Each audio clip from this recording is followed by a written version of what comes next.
अस्सलाम वालेकुम friends, CCNA voice के लेक्चर 14 में खुशामदीद। फ्रेंड्स, लास्ट लेक्चर में हमने आईपी टेलीफोनी की जो हमने डिटेल पढ़ी थी, उसमें थ्योरी पार्ट था, उसमें बहुत सारी चीज़ें हमने देखी थी। तो जो हमारा थ्योरी से रिलेटेड जितने भी टॉपिक्स थे वो उसको मैंने कोशिश की थी कि आपको टच कर दूं, क्योंकि जो CCNA वॉइस के अंदर सिर्फ इतनी ही चीज़ें पढ़ाई जाती हैं। क्योंकि अगर आपने इसको डेप्थ में पढ़ना होता है तो फिर आप CCNP वॉइस करते हैं, CCI वॉइस करते हैं, या किसी और वेंडर की सर्टिफिकेशंस करते हैं, या आपको आपके इंस्टीट्यूशन में सम टाइम कुछ चीज़ें डेप्थ में पढ़ाई जाती हैं, जैसे सिग्नलिंग से रिलेटेड हो गई। वो अगर कोई कुछ लोग टेलीकॉम इंजीनियर्स जो होते हैं वो उनको सिग्नलिंग्स को थोड़ी सी डिटेल्स में पढ़ते हैं। उस ज़्यादा डिटेल में आपको जाने की ज़रूरत नहीं है, लेकिन अगर किसी ने पढ़ी हुई है तो उसके लिए प्लस बेनिफिट हैं वो चीज़ें। अदरवाइज़ आपको कोई इतनी कुछ ज़्यादा ज़रूरत नहीं है CCNA वॉइस लेवल पे या CCNP वॉइस लेवल पे। CCNP वॉइस में आपको वो जो मैंने थ्योरी पढ़ाई है उसकी कुछ डिटेल्स और पढ़नी पड़ती हैं, और वो आपको आनी चाहिए। अगर आपको अच्छी अंडरस्टैंडिंग होती है थ्योरी के बारे में, तब आप क्या हो है कि उसको ज़्यादा अच्छे तरीके से इम्प्लीमेंट भी कर सकते हैं, अंडरस्टैंड भी कर सकते हैं। क्योंकि बहुत सारी चीज़ें जब आप बिगर प्रोजेक्ट्स में डील कर रहे होते हैं, बड़े प्रोजेक्ट्स को इंस्टॉल कर रहे होते हैं, कॉन्फ़िगर कर रहे होते हैं, उसकी मेंटेनेंस का ट्रबल शूटिंग का पार्ट होता है, तो उसमें फिर आपको थ्योरी का जो पार्ट है वो लाजमी आपको स्ट्रॉन्ग होना चाहिए। छोटे प्रोजेक्ट्स में आपका फिर भी काम चल जाता है, लेकिन बड़े प्रोजेक्ट्स में जब तक आपको इन डेप्थ नॉलेज ना हो किसी भी प्रोडक्ट का, किसी भी वेंडर का, तब तक आपको प्रॉब्लम बहुत ज़्यादा आते रहते हैं। आज का जो हमारा टॉपिक है वो है डायल पेयर कॉन्फ़िगरेशन पे। पहले आपको जैसे स्क्रीन नज़र आ रही है कि CCNA वॉइस लेक्चर 14 और डायल पेयर यहाँ पे हमारे पास आपको नज़र आ रहा होगा लिखा हुआ dial peer configurations. Dial peer configurations को स्टार्ट करने से पहले मैं आपको बता दूं कि हमारा जो सिंगल साइट का जो सोल्यूशन है, हम उसी को सारे अपने कोर्स के अंदर उसी को डिस्कस कर रहे हैं। तो सिंगल साइट सोल्यूशन के अंदर बेसिकली डायल पेयर का एक इम्पोर्टेंट, बहुत ही ज़्यादा इम्पोर्टेंट, जिसको मैं कहूँगा कि वो टॉपिक है। इसके बगैर आप कभी भी एक साइट की इंस्टॉलेशन नहीं कर सकते, क्योंकि अभी तक जो हमने पार्ट जितना भी डिस्कस किया था वो सारा था इंटरनल एक्सटेंशंस के बारे में। अब जब हमने इंटरनल से एक्सटर्नल कॉल करनी होती है, फॉर एग्जांपल जब हमने अपने एक इंटरनल PBX के अंदर जितनी भी एक्सटेंशंस होंगी उन पे से जब हमने मोबाइल पे कॉल करनी होगी, या मेरी कोई दूसरी साइट हो वहाँ पर मैंने कॉल करनी होगी, तो उसके लिए क्या करना पड़ेगा, मुझे डायल पेयर्स की कन्फिग्रेशन आनी चाहिए। अगर मेरा गेटवे जो है, PBX जो है, वो H.323 या SIP प्रोटोकॉल्स पर काम कर रहा है। ये मैंने प्रोटोकॉल्स का इसलिए बताया है कि क्योंकि डायल पेयर्स इन्हीं प्रोटोकॉल्स के ऊपर काम करते हैं। एक और प्रोटोकॉल होता है MGCP, मैंने आपको लास्ट टाइम शायद बताया, मीडिया गेटवे कंट्रोल प्रोटोकॉल। वो उसके लिए आपको क्या है, डायल पेयर्स की कॉन्फ़िगरेशन की ज़रूरत नहीं पड़ती, लेकिन वो कॉल मैनेजर एक्सप्रेस के केस में वो यूज़ नहीं होता, क्योंकि वो सेपरेट एंटिटी के तौर पे यूज़ नहीं होता। सेपरेट एंटिटी के तौर पे आप H.323 या SIP प्रोटोकॉल ही यूज़ कर रहे होते हैं। By default H.323 Cisco devices पे आता है। ठीक है, नेक्स्ट हम स्टार्ट करते हैं जी डायल पेयर की कॉन्फ़िगरेशन। ये हमारे पास सिंगल साइट का सोल्यूशन है, जिसको हम अभी तक सारे की सारी कॉन्फ़िगरेशन को डिस्कस कर चुके हैं। पेन में ले लूँ, ये देखिए मैं आपको समझाता हूँ कि ये वाला जो पार्ट है ये सारे का सारा हम डिस्कस कर चुके हैं कि यहाँ के अंदर जितनी भी हमारे पास फीचर्स थे, हम इनको कनेक्ट कैसे करते हैं, इनको कॉन्फ़िगर कैसे करते हैं, इनको IP एड्रेसेस कैसे देते हैं, इनको डायरेक्टरी नंबर्स कैसे असाइन करते हैं, इनकी आपस में कॉलिंग कैसे होती है, कॉल पार का, कॉल पिकअप का, कॉल फॉरवर्ड का, कॉल होल्ड, कॉल बैक, ये सारे फीचर्स हमने डिस्कस किए थे। अब मसला ये है कि एक मेरे पास जब मैंने मोबाइल्स पे कॉल करनी है तब क्या है, उसके लिए मैंने आपको बताया था कि यहाँ पे आपके पास एक कार्ड लगा हुआ होगा, ठीक है, VIC का card, voice interface control card भी कहते हैं, वॉइस इंटरफेस कार्ड भी कहते हैं इसे। ठीक है, वो कार्ड लगा हुआ, उसमें आपके पास डिफाइन होगा FXS पोर्ट, ये भी मैं आपको पहले बता चुका हूँ, या FXO। FXS क्या होगा, उसके साथ स्टेशन होगा, और FXO के साथ क्या होगा, ऑफिस, यानी PTCL की लाइन। आपके अगर पाकिस्तान सिनेरियो में बात करें, या आप PSTN की लाइन, सऊदीया में STC जो है वेंडर वो देता है PSTN की लाइन्स। जो भी जिस कंट्री से भी आप रिलेट करते हैं उस कंट्री से के हिसाब से जो भी PSTN की लाइन होगी वो आके FXO पोर्ट के साथ अटैच होगी। अब इन फ़ोन्स ने जब PSTN पे कॉल करनी है तो उनके लिए कोई कॉन्फ़िगरेशन हमें करनी पड़ेगी, और कॉन्फ़िगरेशन होगी इसके ऊपर, कॉल मैनेजर एक्सप्रेस के ऊपर, और उसकी किन पोर्ट्स के ऊपर होगी, FXO पोर्ट्स के ऊपर, अगर हम मोबाइल्स पे कॉल करना चाहते हैं, क्योंकि वो इस लाइंस के नंबर्स के थ्रू जाएंगी। दूसरा ये है कि FXS जब आपके स्टेशन एनालॉग स्टेशन कनेक्ट होते हैं, लिख देता हूँ, एनालॉग स्टेशन जब आपके कनेक्ट होते हैं उनको भी डायल पेयर्स के थ्रू ही कन्फिगर किया जाता है। बड़ी मज़ेदार बात है। IP टेलीफोन्स को आप कॉल मैनेजर एक्सप्रेस की टेलीफोनी कन्फिग्रेशन के अंदर जाके कन्फिगर करते हैं, लेकिन एनालॉग फ़ोन्स को या एनालॉग डिवाइसेस को डायल पेयर्स की कन्फिग्रेशन के साथ ही कन्फिगर किया जाता है कॉल मैनेजर एक्सप्रेस के सिनेरियो में या किसी गेटवे के सिनेरियो में। ठीक है, और PSTN की लाइंस को मैंने आपको ऑलरेडी बता दिया। या फिर डायल पेयर एक और उसमें कन्फिगर किए जाते हैं, अगर मेरे पास मेरी दूसरी साइड यहाँ पे कनेक्ट हो, ठीक है, कॉल मैनेजर एक्सप्रेस, तो इन दोनों के दरमियान जब मैंने कम्युनिकेशन करवानी है, यानी एक मेरी साइड फॉर एग्जांपल लाहौर में है और एक कराची में है, जब लाहौर और कराची के दरमियान, दोनों के दरमियान मेरा वैन लिंक है, ठीक है, जो किसी भी मैंने वेंडर से वैन लिंक ले रखा है, दोनों साइडों पे वैन लिंक लेके वो मैंने पोर्ट के साथ कनेक्ट किए हुए हैं, सीरियल पोर्ट के साथ। और उसके बाद क्या है, इन दोनों के दरमियान फॉर एग्जांपल एक साइड पे मेरे डायरेक्टरी नंबर्स चल रहे हैं 201 से लेके 202, 203, 204, 299 तक मेरे पास फॉर एग्जांपल मैं कहता हूँ चल रहे हैं, और दूसरी साइड पे मेरे पास चल रहे हैं 301 से लेके 399 तक।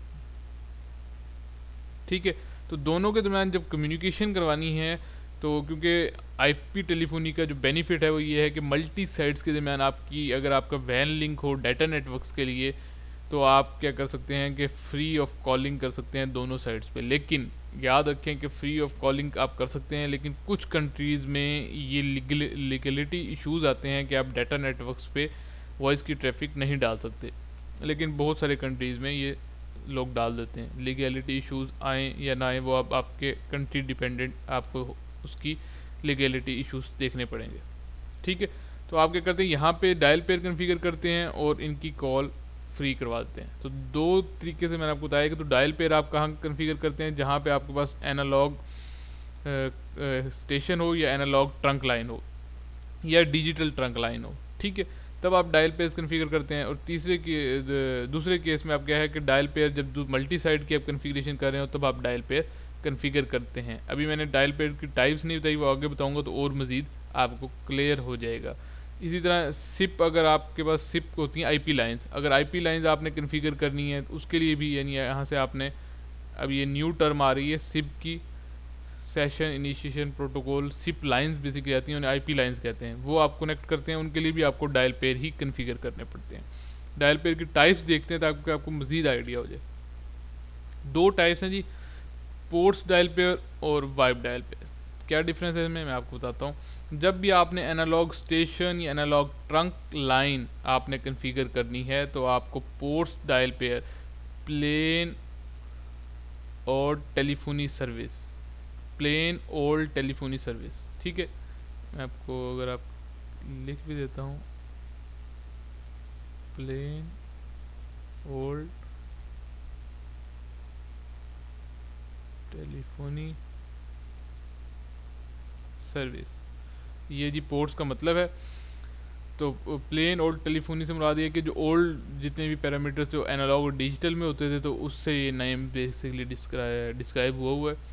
तो एनालॉग और डिजिटल, जितने भी एनालॉग और डिजिटल पोर्ट्स की कन्फिगरेशन होंगी, उसकी पोर्ट्स डायल पेयर के थ्रू हम कन्फिगरेशन करेंगे। जब कन्फिगरेशन करेंगे तो आपको और मज़ीद क्लियर हो जाएगा। ठीक है, डिजिटल पोर्ट्स में आपको पता है डिजिटल ट्रंक लाइंस भी आती हैं। कौन सी डिजिटल ट्रंक लाइंस आती हैं, आपको मैंने बताया था, T1 E1 लाइंस जो हैं वो डिजिटल लाइंस हैं, ISDN लाइंस हैं। ठीक है, वो सारी की सारी इसके अंदर आएंगी। अगर आपने IP कनेक्टिविटी या IP लाइंस के बारे में, फॉर एग्जांपल IP कनेक्टिविटी दो साइड्स के दरमियान भी हो सकती है, और अगर IP लाइन आपने सिप लाइन ली हुई है तब उसकी कन्फिगरेशन करनी है, तो आपको क्या यूज़ करना पड़ेगा, वाइप डायल पेयर। ठीक है, तो ये दो तरह के डायल पेयर आप बना सकते हैं, पोर्ट्स एनालॉग के लिए और आईपी से रिलेटेड के लिए वाइप डायल पेयर।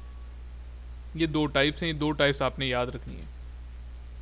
नेक्स्ट ये देखें, ये इस डायग्राम में मज़ीद आपको क्लियर हो जाएगा जो मैं आपको आइडिया समझाना चाह रहा हूँ कि ये आपके पास क्या है, ये एक साइट है, ये वाली फॉर एग्जांपल, ठीक है, और यहाँ पे ये एनालॉग फोन्स किसके साथ कनेक्ट हैं जी, FXS के साथ, FXS पोर्ट के साथ कनेक्ट हैं, और ये इनके ऊपर क्या कन्फिगर हुई है, डायल पेयर पोर्ट्स तीनों के लिए, ठीक है, हर एक के लिए डायल पेयर कन्फिगर होगा हर पोर्ट के लिए। अभी क्योंकि वो कन्फिगरेशन का पार्ट नहीं आया तो आपको मज़ीद मैं क्लियर कर दूंगा कि कैसे कन्फिगर होगा, लेकिन अभी सिर्फ अभी तक आप ये समझे कि इसके लिए तीनों के लिए अलग अलग डायल पेयर पोर्ट्स कन्फिगर होंगे। और इसी तरह अगर ये आपके पास PSTN की लाइन है, ये किससे कनेक्ट होगी, FXO पोर्ट के साथ, इस पर भी क्या होगा, डायल पेयर पोर्ट से कनेक्ट होगा, लेकिन इनके दरमियान क्या होगा, यानी अगर आप यहाँ पे कन्फिगर इस पोर्ट पे कन्फिगर करेंगे वो क्या होगा, वाइप डायल पेयर। इसी तरह इस पे भी क्या होगा, वाइप डायल पेयर, और इस पे क्या होगा, क्योंकि ये FXS पोर्ट है तो इस पे क्या होगा, पोर्ट्स डायल पेयर, इस पे क्या होगा, POTS dial peer, plain old telephony service dial peer. तो ये बेसिकली एक आपके पास सिनेरियो कि कहाँ पे पोर्ट्स होंगे और कहाँ पे वाइप्स होंगे, ये आपको इसकी अंडरस्टैंडिंग होनी चाहिए। नेक्स्ट है जी हमारे पास डायल पेयर अप्लाई मेथड्स। अच्छा, मैं आपको एक बात बता दूं कि आगे चलने से पहले एक डायल पेयर का टॉपिक जो है ना, मैंने बहुत ज़्यादा डेप्थ में आपको इसलिए नहीं पढ़ा रहा क्योंकि आपको थोड़ी सी कन्फ्यूजन हो जाएगी, थोड़ी सी इसमें जो ट्रिकी थिंग्स हैं थोड़ी सी वो आपको कन्फ्यूजन हो जाएंगी, क्योंकि CCNA लेवल पे इतनी ज़्यादा डेप्थ में इसको पढ़ाया नहीं जाता। लेकिन मेरी कोशिश है कि फिर भी मैं आपको इसको सारे एस्पेक्ट्स को टच ज़रूर करूँ। तो जब आप CCNP वॉइस लेवल पे जाएंगे तो शायद आपको थोड़ी सी और इसको डेप्थ में आपको पढ़ने का मौका मिले, लेकिन जिस लेवल तक आप, क्योंकि CCNA लेवल है आपका, इस लेवल तक मैं आपको सिर्फ वही चीज़ें करवा रहा हूँ ताकि आप सिंगल साइड सोल्यूशन के बारे में एक अच्छी डिस्कशन आपको पता हो, अच्छी आपको इम्प्लीमेंटेशन पता हो, और अगर आपके पेपर के लिहाज से आपको कम से कम चीज़ों के बारे में नॉलेज होना चाहिए। क्योंकि मेरी जो फर्स्ट डेज से आपके साथ कमिटमेंट थी वो यही थी कि शायद मैं कोर्स की आउटलाइन को, सिस्को की कोर्स की आउटलाइन को शायद उस हिसाब से फॉलो ना करूं स्टेप बाय स्टेप। मेरी जो कोशिश थी वो यही थी कि जब आप इस कोर्स के एंड पे जाएं तो आपको एक प्रॉपर, आप कहीं पे भी जॉब लेने जाते हैं तो आपको प्रोजेक्ट दे दिया जाता है तो आप एक प्रॉपर इम्प्लीमेंटेशन कर सकें एक सिंगल साइड सोल्यूशन की, ठीक है। उस हिसाब से मेरी आपके वो थी। लेकिन इसमें मल्टी साइट्स भी हम पढ़ेंगे, कॉल मैनेजर भी पढ़ेंगे क्योंकि वो आपके कोर्स की रिक्वायरमेंट है, कोर्स कंटेंट्स में है। कॉल मैनेजर हम पढ़ेंगे, कॉल मैनेजर क्योंकि CCNP वॉइस में और CCI वॉइस में होता है, उसका हम क्योंकि वो 3-4 लेक्चर्स हैं वो, उसमें मैं आपको उसके बारे में इंट्रोडक्शन दूंगा, उसकी इंस्टॉलेशन सिखाऊंगा, उसके बारे में जस्ट स्टार्टिंग बताऊंगा। वो वैसे बहुत बड़ा एक PBX है, उसी पे पूरी CCI बिलोंग करती है, तो वो मैं आपको पूरा तो नहीं पढ़ा सकता, लेकिन जो CCNA की लेवल की आपकी डिमांड है वो मैं आपको ज़रूर पढ़ाऊँगा। दोबारा हम डायल पेयर पे वापस आते हैं। डायल पेयर अप्लाई करने के दो मेथड्स हैं, इनबाउंड और आउटबाउंड। अगर कुछ स्टूडेंट्स जिन्होंने CCNA किया हुआ हो उनके लिए मैं आपको बताऊं कि ACL जिन्होंने पढ़ी हो उसमें अप्लाई करने का मेथड होता था कि एक इनबाउंड होता था और एक आउटबाउंड होता था। तो जिन्होंने ACL पढ़ी होगी उनको तो मतलब कि अभी फ़ौरन ही क्लियर हो गया होगा, लेकिन जिन्होंने ACL नहीं पढ़ी उनके लिए मैं बता दूँ कि अप्लाई करने के मेथड्स कैसे हैं। फॉर एग्ज़ाम्पल ये आपके पास कॉल मैनेजर एक्सप्रेस है। अगर तो आप क्या कर चाहते हैं कि कोई भी यानी पैरामीटर इससे बाहर लेके जाना चाहते हैं तो ये हो गया आउटबाउंड, यानी कोई चीज़ आप कॉन्फ़िगर कर रहे हैं, आप कहते हैं कि इससे यानी इस पे जब डिजिट्स आए फॉर एग्जांपल तो वो उसने बाहर निकलना है, उस पर आ गया आपके आउटबाउंड कॉल। और कोई आप कहते हैं कि कोई डिजिट्स इसके ऊपर आए तो वो कैसे परफॉर्म होने हैं, ठीक है, वो होगी इनबाउंड कॉल। यानी कोई डिजिट्स आए तो कैसे परफॉर्म होने हैं, तो इनबाउंड जब डिजिट्स इसके पास हों, ठीक है, आने के बाद हों और आगे वो कैसे फॉरवर्ड होने हैं उसे कहते हैं आउटबाउंड कॉल। मज़ीद इसका अगली पिक्चर में और मज़ीद क्लियर हो जाएगा। यानी जब राउटर पे डिजिट्स आएँ तो उसने कैसे परफॉर्म होना है वो है इनबाउंड कॉल। आउटबाउंड कॉल क्या है कि आपके डिजिट्स कैसे उस राउटर से बाहर निकलेंगे, उनकी क्या डेस्टिनेशन होगी। फॉर एग्जांपल मैं कहता हूँ कि मेरे पास सिंगल साइड सोल्यूशन था, मैंने आपको पहली पिक्चर दिखाई थी। उसमें क्या होगा कि जब PSTN पे हम कॉल क्योंकि बाहर की तरफ जा रही है, तो जब IP एक्सटेंशन जितनी भी होंगी उनसे जब कॉल उसके ऊपर आएगी, किसके ऊपर, कॉल मैनेजर एक्सप्रेस के ऊपर, तो जब उसने PSTN की लाइन से बाहर निकलना होगा तो वो आउटबाउंड कॉल बेसिकली कहलाएगी। ठीक है, तो अभी मज़ीद मैं इसको नेक्स्ट पिक्चर से शायद आपको मज़ीद क्लियर हो जाए। ये डायल पेयर की मैंने वही अगेन मैंने पिक्चर डाली है, इसको मैं आपको मज़ीद बता दूँ। फॉर एग्ज़ाम्पल यहाँ पे फॉर एग्ज़ाम्पल इसके लिए 222 इसके पास कोई डिजिट आए 2222 फॉर एग्ज़ाम्पल कहीं से आ गया, अभी आप इसको ना छोड़ें, कैसे है कोई डिजिट इसके पास आए, इसने अपने क्या देखा कि लिस्ट में देखा मेरे पास 222 क्या है कि मेरे पास अटैच है इधर। अब इसकी जो लिस्ट बनी हुई होगी ना कि इसने देखना है कि 2222 कहाँ पे अटैच है। ठीक है, वो जो लिस्ट बनी हुई होगी यानी मेरे पास इस पोर्ट पे अटैच है, फॉर एग्जांपल FXS और कौन सी पोर्ट है जी, फर्स्ट पोर्ट है, मैंने कहा जी इस पे अटैच है। अब ये जो लिस्ट बनेगी ना ये आपकी बनेगी डायल पेयर से। डायल पेयर्स क्या कर रहे होते हैं, बेसिकली लिस्ट बना देते हैं, चेक लिस्ट बना देते हैं कि जिस तरह डिजिट्स आते हैं तो वो सबसे पहले डायल पेयर्स को देखता है कि अच्छा कि ये डायल पेयर्स में कहाँ कनेक्ट है। अगर तो डायल पेयर नहीं बना हुआ तो आप क्या करेंगे, आउटबाउंड डायल पेयर बनाएंगे कि जब भी 222 की डिजिट्स आएँ तो उन्होंने कहाँ पे जाना है, इस पोर्ट पे सेंड होना है। ठीक है, इस पोर्ट पे सेंड होना, और ये पोर्ट किसका कनेक्ट है, इस एनालॉग स्टेशन के साथ। याद रखें कि जब भी एनालॉग स्टेशन बना अटैच करते हैं उसका डायल पेयर आप लाजमी बनाएं कि जब भी यानी इस राउटर के पास ये डिजिट्स आएँ तो उसने मेरे पास सेंड करने, क्योंकि फ़ोन आप कनेक्ट करते हैं, फ़ोन को सिग्नल्स मिलना शुरू हो जाते हैं। फ़ोन को नंबर असाइन बेसिकली क्या होता है कि उस तक पहुंचने का बाकियों को कैसे पता चलेगा कि उस तक पहुंचना है, तो उसको एक आप कोई नंबर असाइन करते हैं, और वो नंबर फॉर एग्जांपल आपने कहा जी मैंने ये नंबर असाइन करना है इसको, तो आप इस राउटर को तो बताएंगे ना बेसिकली कि जब आपके पास 222 आए तो आपने कहाँ पे सेंड करना है, तो वो आप डायल पेयर के अंदर बताएंगे। इसी तरह ये था आउटबाउंड। इसी तरह आपने कहा जी फॉर एग्जांपल आपने डिजिट्स डायल किए 3111 इससे, इस फ़ोन से आपने क्या किया 3111 डायल किया। अब 311 यहाँ पे आया, ठीक है यहाँ पे आया, और इस राउटर के पास अब क्या हुआ, इसने डायल पेयर देखे, डायल पेयर में देखा 311 मेरे पास है ही नहीं है, कहाँ पे सेंड होना है, तो यहाँ पे आपको डायल पेयर आपने सेंड किया जी, आपने कहा जी ये इस राउटर से निकल जाए, यहाँ पे चला जाए, यानी इस डेस्टिनेशन पे चला जाए, इस डेस्टिनेशन पे। ये भी आउटबाउंड डायल पेयर हो गया। ठीक है, ये देखें आउटबाउंड डायल पेयर है, आपने उसकी डेस्टिनेशन उसको बता दी कि यहाँ पे चला जाए। तो जिस तरह ही आप यानी डायल पेयर्स की वो लिस्ट बेसिकली चेक करेगा कि जिस तरह ही डिजिट आएगा, डिजिट आने के बाद डायल पेयर में देखेगा कि इसकी डेस्टिनेशन कहाँ है। अगर डेस्टिनेशन मतलब कि यहीं पे है यानी इधर डेस्टिनेशन है तो इधर भेज देगा, इधर डेस्टिनेशन जो भी डेस्टिनेशन होगी उस पर भेज देगा आउटबाउंड के लिए। ये थी सारी आउटबाउंड की कहानी, यानी जब इस पे डिजिट इस पे आएगा तो इसके लिए आउटबाउंड का क्या होगा, ये वाले साइन बने होंगे। लेकिन इनबाउंड की कहानी भी साथ साथ चल रही होती है। कैसे, अब मैं आपको समझाता हूँ। लेकिन जब आपने क्या किया 3111, ठीक है, जब आपने सेंड किया तो यहाँ से यहाँ तक तो इनबाउंड हो गया ना, राउटर के अंदर आ रही है, आगे की कहानी है। तो इनबाउंड को भी आप कंट्रोल करेंगे, आप क्या कहते हैं दो लिस्टें बना लेते हैं। फॉर एग्जांपल मैं आपको मज़ीद क्लियर कर देता हूँ।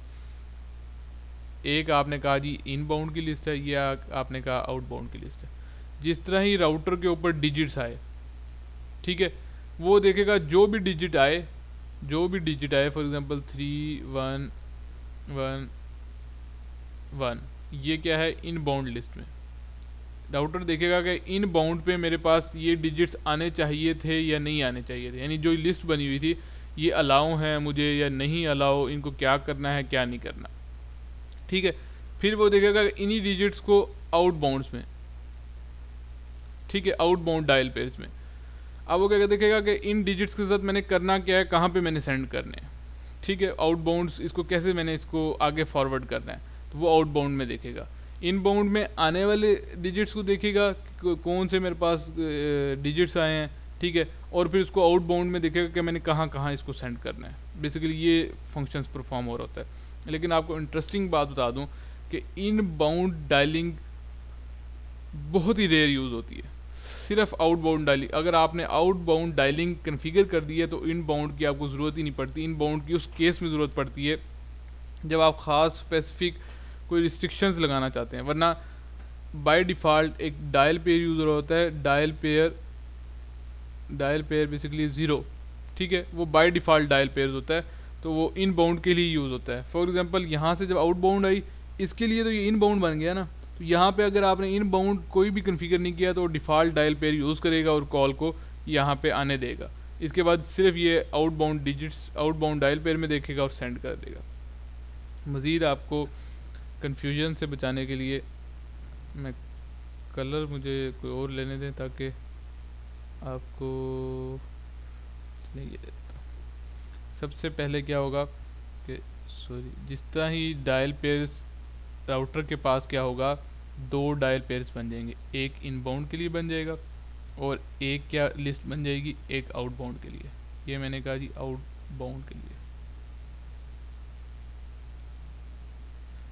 इनबाउंड, ठीक है जी, इनबाउंड।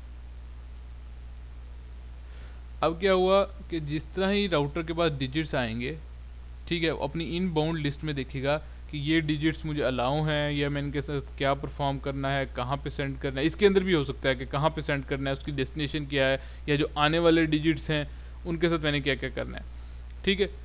अब इनबाउंड देखने के बाद इसकी बेस पे भी वो कर सकता है अपनी कम्युनिकेशन पूरी, मतलब सेंड कर सकता है, या फिर आउटबाउंड को देखेगा। अब आउटबाउंड में वो देखेगा कि जो डिजिट्स आ गए हैं, जो मेरे पास डिजिट्स आ गए हैं उनके साथ क्या परफॉर्म करना है।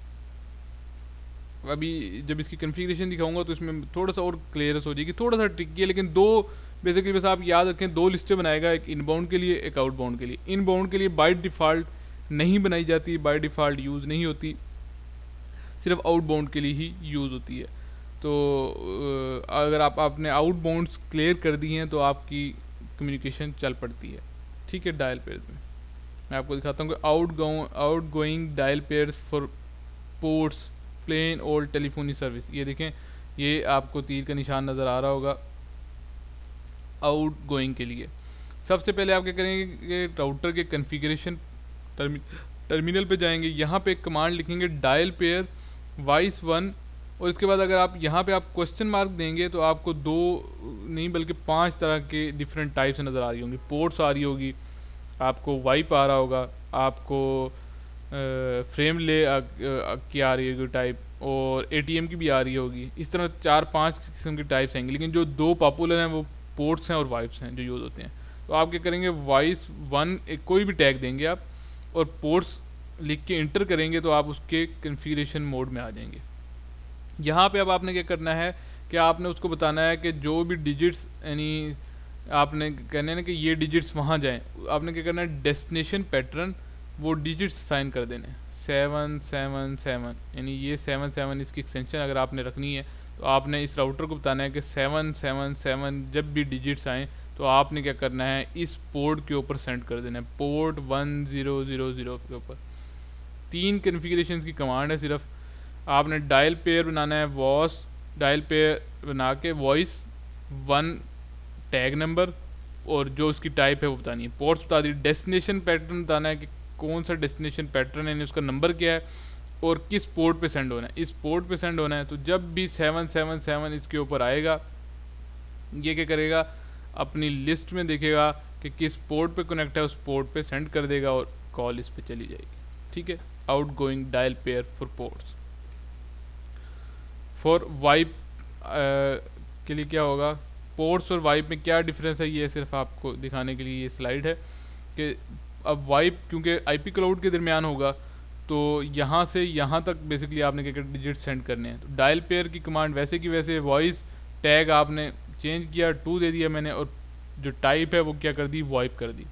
अब क्या करना है, अब क्योंकि यहाँ से देखें, यहाँ से आपने 888 मिलाया था, अब यहाँ पे 888 आ गया आपके डिजिट्स इसके थ्रू, ठीक है। इसने देखा कि मेरे पास dial peer outgoing dial peer में कौन कौन से, एक तो पोर्ट्स हो सकते हैं, वाइप हो सकते हैं। अब वाइप में इसने देखा कि डेस्टिनेशन पैटर्न क्या है, 888 कनेक्ट है, यानी 888 की डेस्टिनेशन पैटर्न दे रखा है। तो 88 इसने मैच किया कि 888 आ गया।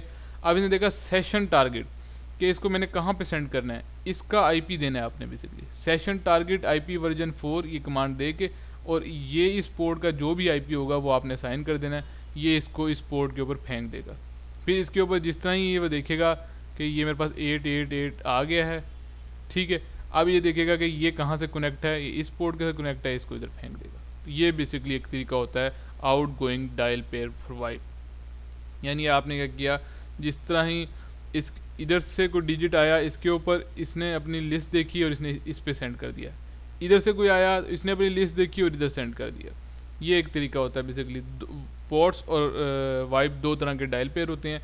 पोर्ट्स और वाइप में क्या है, पोर्ट्स के अंदर पोर्ट आती है और इसके अंदर सेशन टारगेट आता है वाइप के अंदर, ये एक डिफरेंस है। अगर इनकमिंग डायल पेयर में अगर आप थोड़ी सी कन्फ्यूजन हो जाएगी आपको, लेकिन अभी मैं आपको बताऊंगा फिर भी आपके आइडिया के लिए। लेकिन हम ज़्यादातर 95% आउट गोइंग डायल पेयर से हमारी कन्फिग्रेशन कंप्लीट हो जाती है, हमें कुछ भी एक्स्ट्रा करने की ज़रूरत नहीं पड़ती। याद रखना है आपने, कभी आप कंफ्यूज हो जाएं कि हमें कंफ्यूज हो जाएं कि मुझे आउट गोइंग डायल पेयर समझ आ गई है, इनकमिंग नहीं आई, तो वो आपके CCNA लेवल पे शायद ना आए।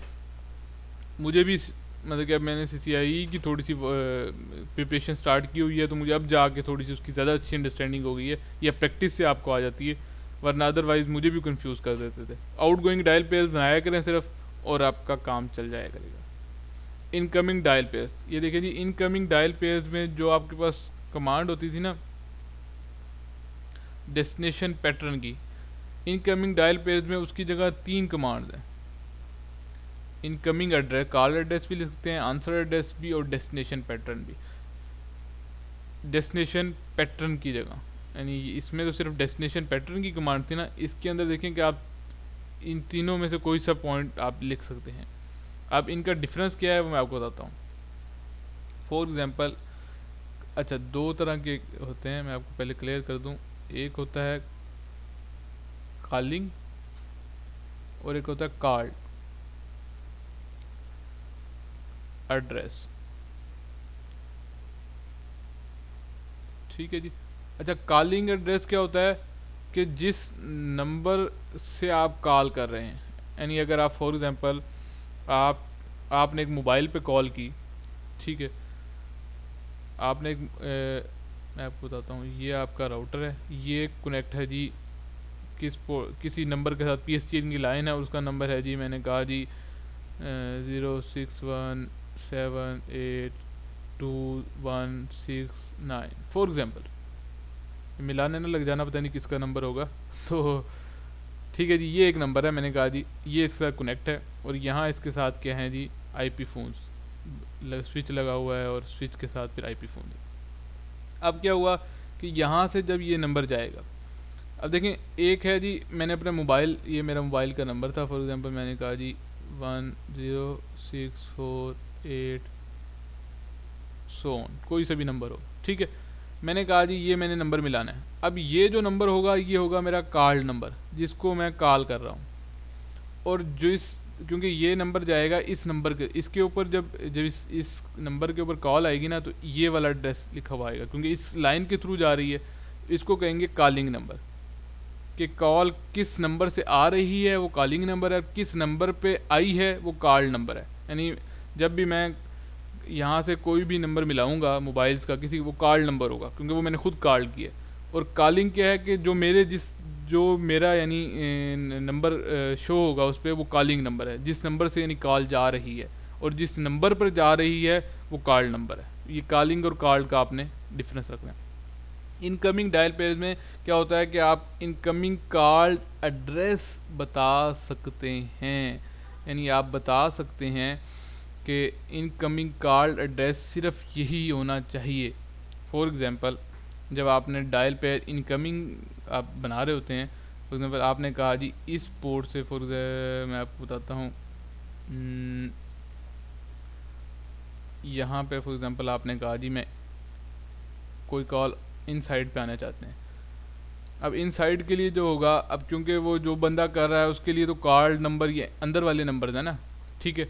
अब आप चाहते हैं कि इनकमिंग कार्ड एड्रेस, यानी जो इतने सारे नंबर्स हैं ना, उसमें से सिर्फ अगर एक ख़ास स्पेसिफिक ये वाला नंबर जो है डायल हुआ है तभी वो आने दे, उसके लिए आप यूज़ करते हैं। यानी ख़ास स्पेसिफिक उसके लिए आप यूज़ करना चाहते हैं तो इनकमिंग कॉल एड्रेस, यानी जो इनकमिंग पे जो कॉल आ रही होती है उसको आप चाहते हैं कि ख़ास स्पेसिफिक नंबर से अटैच करना चाहते हैं, तब आप यूज़ करते हैं। बेसिकली ये यूज़ होता है क्योंकि अगर आपने कन्फिगरेशन नहीं की T1 और E1 लाइन्स के लिए, उस टाइम ये इनकमिंग कॉल एड्रेस यूज़ होते हैं, ठीक है। यानी आप चाहते हैं कि किसी एक ख़ास स्पेसिफिक नंबर पे आए, तब आप इसको मतलब यूज़ कर सकते हैं। अच्छा, आंसर एड्रेस क्या होता है? आंसर एड्रेस यूज़ होता है कॉलिंग नंबर्स के लिए। फॉर एग्जांपल आप यही आपकी क्योंकि इस पे इनकमिंग पे मैं बात कर रहा हूँ, आप चाहते हैं कि सिर्फ ये वाले मोबाइल्स कॉल कर सकें, तो आप क्योंकि ये कॉलिंग नंबर हो गए ना इस केस में, और ये अंदर वाले कार्ड हो गए, तो ये जो इस केस में इनकम यानी अंदर कॉल आ रही है, अंदर वाली कॉल के चक्कर में आपके मोबाइल नंबर क्या होंगे, जितने भी होंगे मोबाइल या दूसरे PTCL, वो कॉलिंग नंबर हो जाएंगे।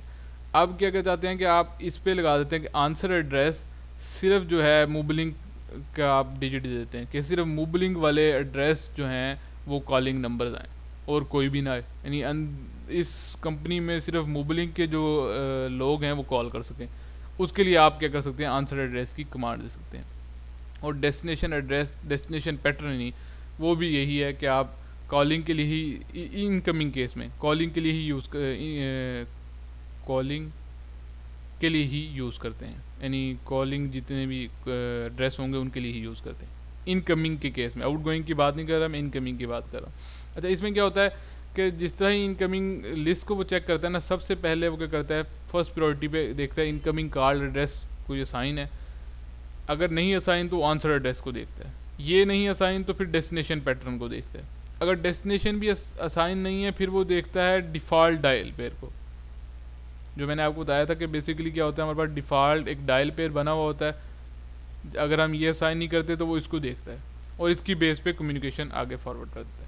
बेसिकली ये रिस्ट्रिक्शंस के लिए यूज़ होता है, नॉर्मली आप इसको यूज़ कर सकते हैं इनकमिंग डायल पेयर्स को। उम्मीद है कि आपको समझ आ गई होगी। फिर भी अगर आपको समझ ना आए, काइंडली लेक्चर को अगेन देखिएगा। फिर भी समझ ना आए तो मुझसे आप किसी भी टाइम अगेन समझ सकते हैं। वैसे मेरी अपनी जो रिकमेंडेशन है, ये आपको जो इम्प्लीमेंट करेंगे तो ज़्यादा अच्छी तरह समझ आएगी। तो ये आपके पास default dial peers. Next topic है जी, डिफ़ॉल्ट डायल पेयर्स क्या होते हैं। वही मैंने आपको सिर्फ ये बताया। ये देखें कि राउटर 1 पे कन्फिग्रेशन क्या है कि एक पोर्ट्स डायल पेयर इसके लिए बन गया है और एक वाइप बन गया है इधर जाने के लिए, ठीक है, इसके लिए। और इसी तरह इस पे क्या हुआ, एक पोर्ट्स इधर बन गया है, ठीक है। लेकिन आप देखें कि जब इधर से ये आउट का बन गया, ठीक है, इधर से ये आउट का बन गया और यहाँ से ये आउट का बन गया, यानी इस पे दो बन गए, क्योंकि इधर से अगर आप आउट भेजेंगे तो इधर भी दूसरा आपको वाइप बनाना पड़ेगा। अब यहाँ पे जो चीज़ समझने के बाद देखें, when extension call 888 there is no dial peer on router 2 with destination pattern 777 to match the incoming call lag.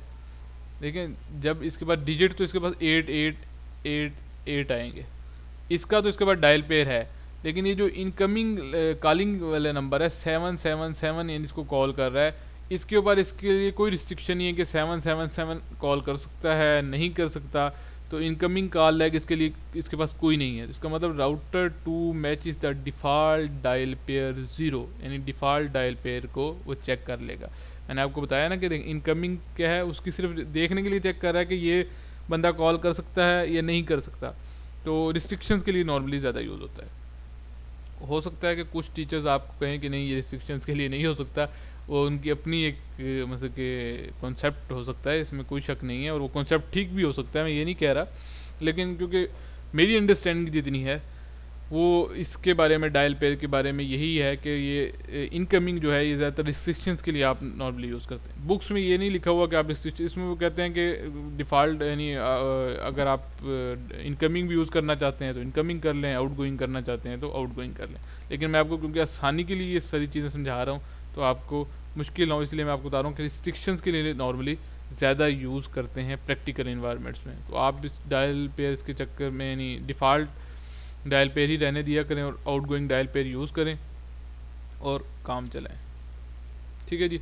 Hunt group configuration क्या है जी? अब ये मल्टी साइट का सिनेरियो ही है, ये डायल पेयर से रिलेटेड ही था। आपको बता दूं कि हुआ क्या है। अब देखें दो तरह के, एक आपके पास आईपी की लाइन कनेक्ट है, एक पीएसटीएन की लाइन कनेक्ट है, दो साइट्स के दरमियान। अब फॉर एग्जांपल क्योंकि फर्स्ट तो अपॉर्चुनिटी होती है कि आईपी आपके पास कनेक्ट हो और कॉल आईपी के थ्रू जाए।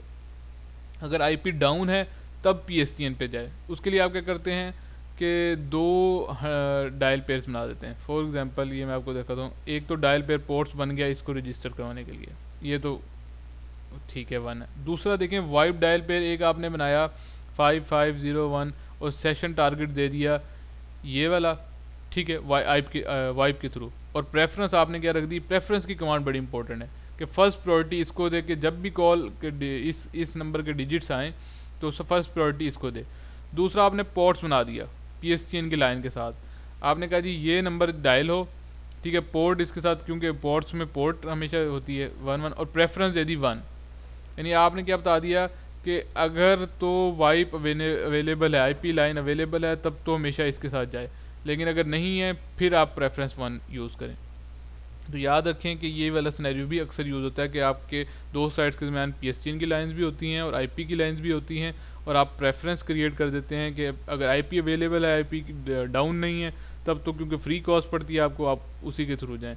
अगर नहीं है तो वो आपके पास क्या है, शिफ्ट कर जाए ऑटोमेटिकली। इसको कहते हैं Hunt group configuration in dial pairs. Digit consumption and forwarding, ये एक इम्पोर्टेंट टॉपिक है, ठीक है। ये क्या है जी, by default the router consume less in ports dial peer में क्या होता है, और क्या नाम है वॉइप डायल पेयर में, ये मैं आपको समझा दूं। अच्छा, अब क्या होता है कि bye default the router consume less justified digits that explicitly match the destination pattern and forward wildcard digits।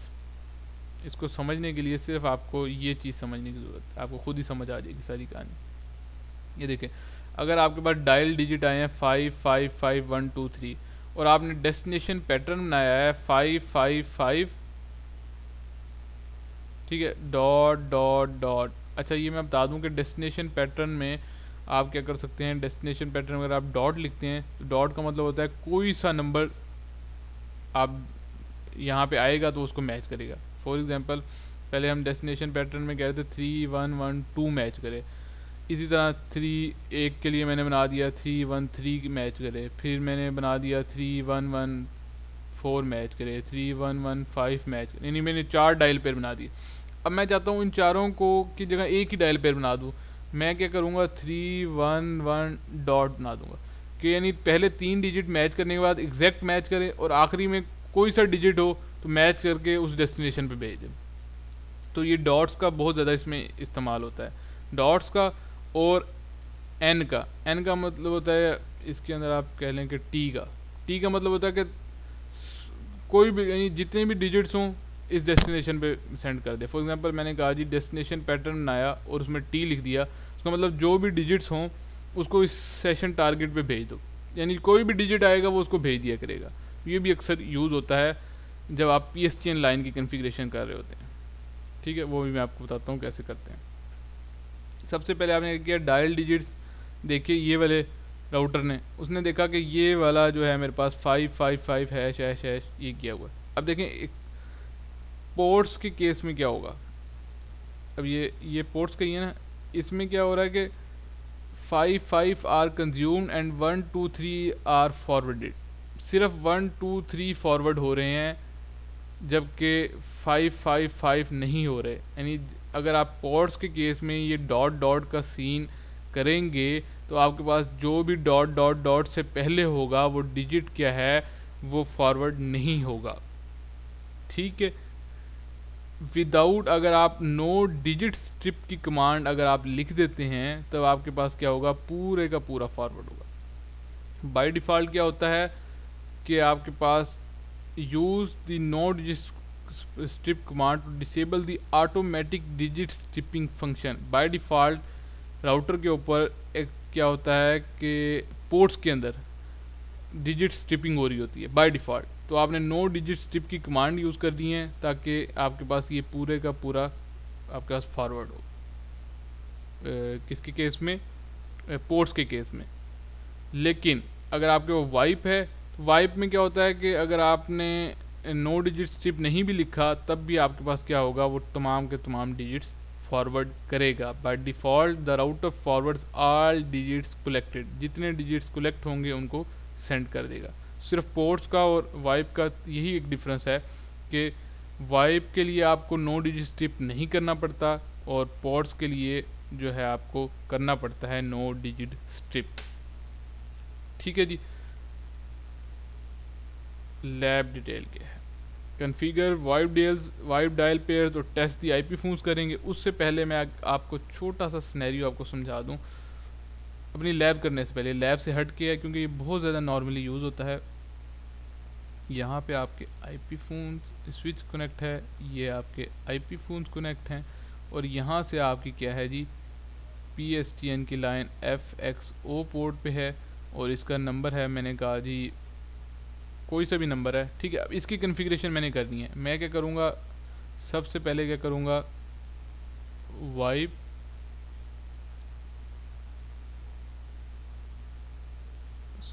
इसकी कन्फिग्रेशन के लिए सबसे पहला जो मेरा स्टेप होगा, कन्फिगर टर्मिनल पे जाऊँगा। ठीक है, वहाँ से मैं क्या करूँगा, डायल पेयर, अच्छा ये अब आपने गौर से देखनी है, डायल पेयर वॉइस 1 पोर्ट्स, क्योंकि मैं क्या कर रहा हूँ, पोर्ट्स कन्फिगर कर रहा हूँ। और अब आपने क्या बताना है, डेस्टिनेशन पैटर्न, ये आपको बहुत ज़्यादा ज़रूरत पड़ती है। डेस्टिनेशन पैटर्न मैंने कहा जी 9T, यानी इसके ऊपर कोई भी नंबर आए 9 प्रेस होके। नॉर्मली क्या होता है कि जब आपके पास इन्वायरमेंट्स होते हैं ना, PBX इन्वायरमेंट, उनमें क्या होता है कि जब आपने बाहर कॉल करनी होती है तो सबसे आप पहले प्रेस 9 करते हैं, उसके बाद नंबर डायल करते हैं, क्योंकि उससे क्या होता है कि पता चल जाता है, जिस तरह ही 9 आपने प्रेस किया कॉल मैनेजर एक्सपर्ट को पता चल जाता है कि इसने कॉल क्या करनी है, बाहर करनी है।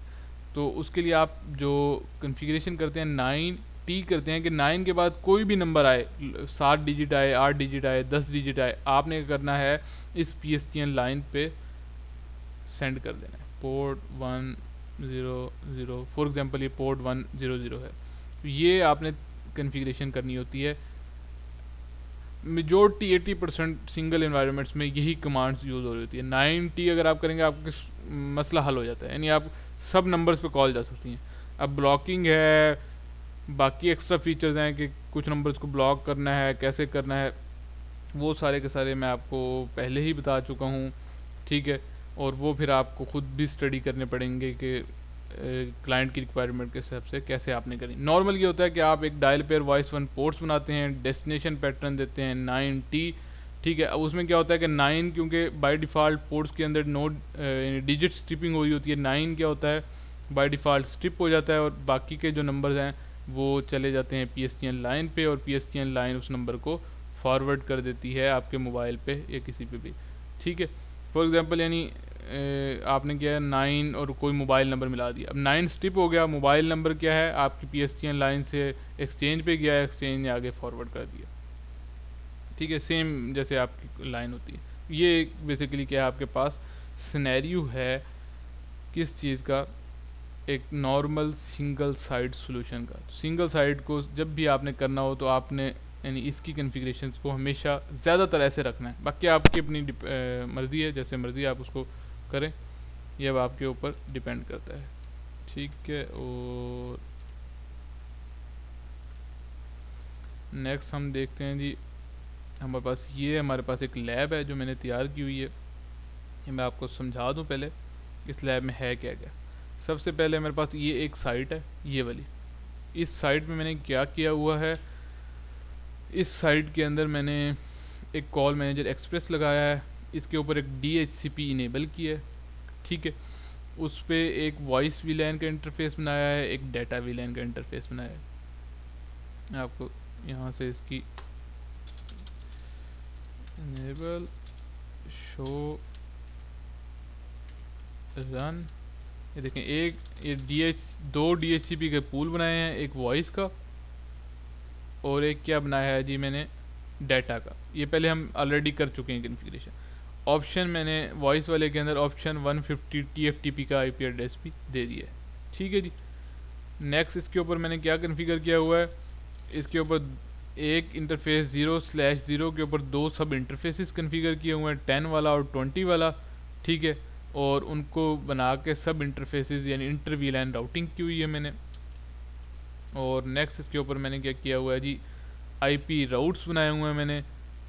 एक मैंने यानी 30 और 40 वाला, यानी इस नेटवर्क के लिए IP राउट बनाया कि 30 की ट्रैफिक और 40 की ट्रैफिक, और एक इस तक पहुंचने के लिए 192.168। 3 राउट्स बना दिए मैंने। टेलीफोनी सर्विसेज को ऑन किया यहाँ पे, और ये मैक्सिमम DN ई फ़ोन सर्विस यानी ई फ़ोन्स कन्फिगर किए, ये मैंने यहाँ पे किया हुआ है। और यहाँ पे मैंने क्या किया हुआ है, वही के पोर्ट्स को मैंने क्या किया हुआ है, ये सारी हमने सिंगल साइड सॉल्यूशन की लैब के अंदर किया था, आप उसको चेक कर सकते हैं। पोर्ट्स को मैंने किया है एक्सेस VLAN यानी डाटा VLANs में भी और वॉइस VLAN में भी, इनमें कन्फिगर कर दिया है। जबकि एक पोर्ट मेरी क्या है, ट्रंक पोर्ट है जो मेरी कनेक्ट है इसके साथ। बाकी तमाम पोर्ट्स क्या हैं, डाटा VLAN की मेंबर भी हैं और वॉइस VLAN की मेंबर भी हैं, और DHCP से ये IP एड्रेस ले रही हैं। और यहाँ पे क्या हुआ है, इंटर VLAN राउटिंग मैंने कन्फिगर की हुई है। अब ये देखें कि यहाँ पे ये मैं आपको दिखा दूँ कि ये IP एड्रेस भी इसको मिल रहा है और लाइन नंबर 1000 भी मिल रहा है। इसी तरह इसकी अगर आप प्रॉपर्टीज़ में जाएं तो यहाँ से आप ये देख सकते हैं कि DHCP के थ्रू इसको भी IPs मिल रहे हैं। इसी तरह इन सब की कन्फिग्रेशन है। यहाँ से मैंने एक सीरियल लिंक कनेक्ट किया हुआ है 192.168.1.0 के नेटवर्क के साथ। यहाँ पे .1 इधर है और .12 इधर है। और इस पे मैंने क्या किया हुआ है, 3 by default static routes define किए, एक 192.168.1.2 के लिए, ठीक है, और एक इन दोनों के लिए 30 और 40 के लिए। यहाँ पे मैंने सेम दूसरी साइट है मेरी, फॉर एग्जांपल एक साइट मेरी लाहौर में है, एक कराची में है। ये लाहौर की साइट थी, ये कराची की साइट है। यहाँ पे 30 और 40 के मेरे पास सबनेट्स हैं, वही इंटर VLAN राउटिंग यहाँ पे की हुई है। इसको भी आप देख सकते हैं, मैं आपको दिखा दूँ ताकि आपको कन्फ्यूजन ना हो। बाद में आप कहेंगे सर पता नहीं आपने क्या किया हुआ था, ठीक है। शो रनिंग, यहाँ पे भी 2 DHCP के पूल्स बनाए हुए हैं, ठीक है। एक्सक्लूडेड रेंजेस भी दी हुई हैं। उसके बाद 2 इंटरफेसेस 30 और 40 के, ठीक है। इंटर VLAN राउटिंग की हुई है वैसी की वैसी। और ये इंटरफेस सीरियल 0/2 वाले पे यानी इस पे IP एड्रेस दिया हुआ है। और उसके बाद 3 IP राउट्स 10, 20 और 1.1.1 के लिए, इन 2 के लिए। और इस पॉइंट के लिए IP राउट आपने स्टैटिक राउट बना दिया। टेलीफोनी सर्विसेज की कमांड्स मोड ई फ़ोन DN1 दिया, 2 दिया, 3 दिया, 3 फ़ोन्स कन्फिगर किए, असाइन किया, और कुछ भी इसके अलावा एक्स्ट्रा नहीं किया हुआ, ठीक है जी। अब ये देखें, सॉरी, इसको जब हम 1001 है और ये 1000 और ये 1001 है जी, ये 1000 है और ये 1001 है। इससे मैं कॉल करके देखता हूँ कि मेरे पास 1001 पे कॉल जाती है नहीं जाती।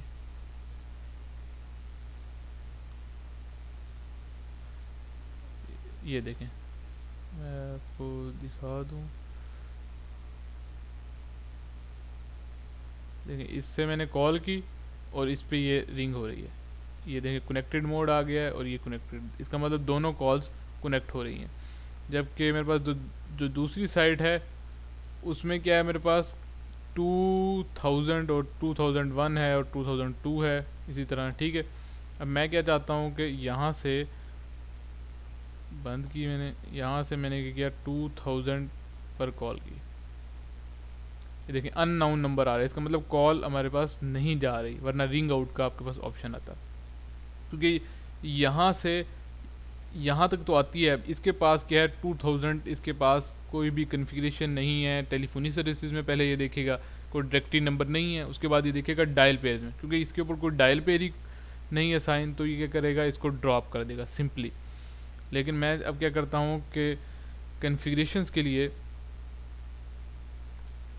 मैं 1 मिनट मुझे दें, हाँ जी, कीबोर्ड में नज़दीक कर लूँ। अच्छा जी, यहाँ से क्या किया, कन्फिग्रेशन मोड पे गए हम, कन्फिग्रेशन टी, ठीक है जी। और कन्फिग्रेशन टी पे जाके टर्मिनल पे नेक्स्ट आपने क्या करना है, यहाँ पे डायल पेयर, ठीक है, वॉइस, यहाँ पे देखें टैग्स आएंगे, कोई सा भी आप टैग देख सकते हैं। मैंने कहा जी 1, और यहाँ पे आप देखें टाइप्स आ गई वाइप, ठीक है, क्योंकि ये पैकेट ट्रेसर है तो उसके अंदर सिर्फ एक टाइप। अगर आप GNS3 में चेक करेंगे तो 5 टाइप्स आएंगी, ओरिजिनल राउटर्स पे भी 5 आती हैं टाइप्स, ठीक है। यहाँ पे मैंने क्या किया, वाइप कन्फिगर किया। अब मैंने कहा जी डेस्टिनेशन पैटर्न 2000, क्योंकि मैं चाहता हूँ कि 2000 पे कॉल जाए, ठीक है जी। सेशन टारगेट IP वर्जन 4 192.168.1.2 इसका IP देना मैंने, ठीक है जी। ये मैंने दिया और एग्जिट किया। अब देखते हैं जी कॉल मिला के, सॉरी इससे भी मिला सकते हैं आप कॉल, इसको IP कम्युनिकेटर से, ठीक है। और 2000, अच्छा जी,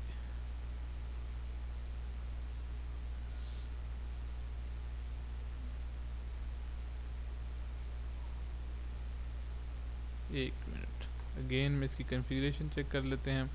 dial pairs, voice, wipe, destination pattern, session target 2000 और IP वर्जन 4, सही है जी। अच्छा ये मैंने पिंग करके देखा है रोक के, लेकिन भी मतलब कि पहले हम सारे डायल पेयर्स कन्फिगर कर लेते हैं, ताकि फिर हम जो है इसकी टेस्टिंग कर लेंगे एंड में। डायल पेयर वॉइस, क्योंकि ये पैकेट ट्रेसर है, इसमें थोड़ा सा शायद डिबग हो सकता है।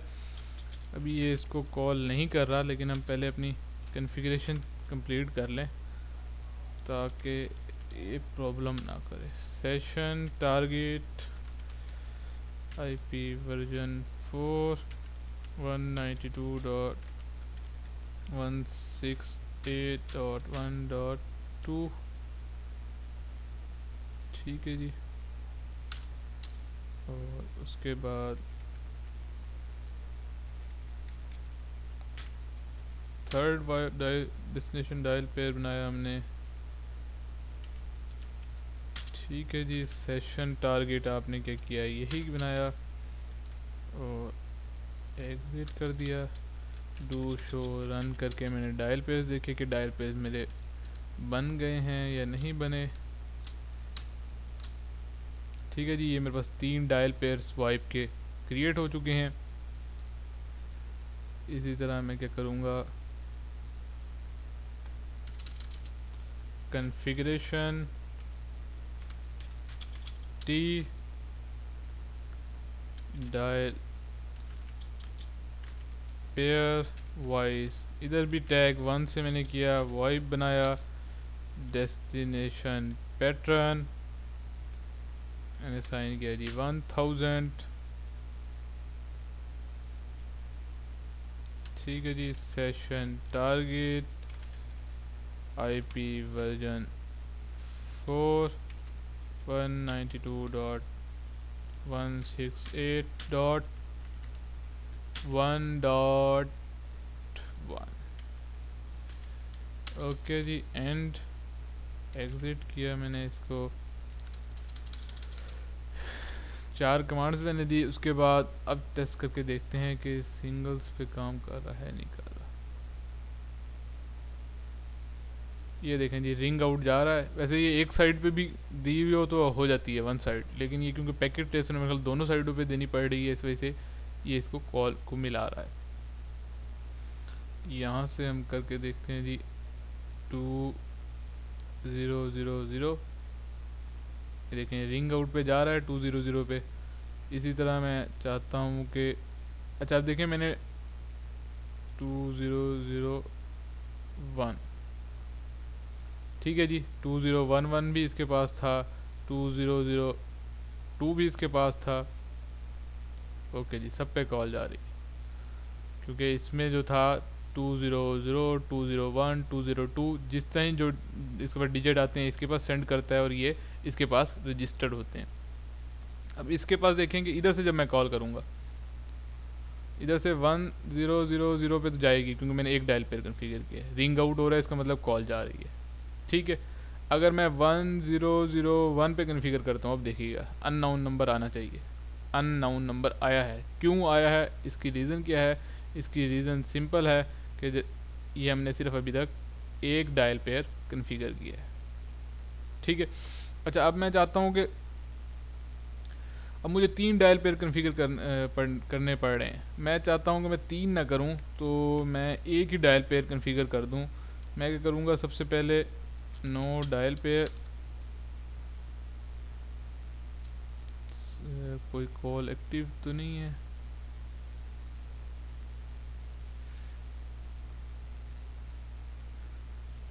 Have active call in it, no dial peer. Okay जी, ठीक है जी। अब मैंने क्या किया, again dial peer voice one voip बनाया। मैंने कहा जी डेस्टिनेशन पैटर्न, अब देखिए मैंने कहा जी ये मेरे पास राउटर 1 पे मैं चाहता हूँ कि मेरा सबके लिए एक जैसा, मैं कहता हूँ कि 100 को मैच करो, लास्ट डिजिट कोई भी हो, ठीक है, तब जाए। अब देखिए मैं आपको बताता हूँ इसमें क्या फ़ायदा होगा आपको।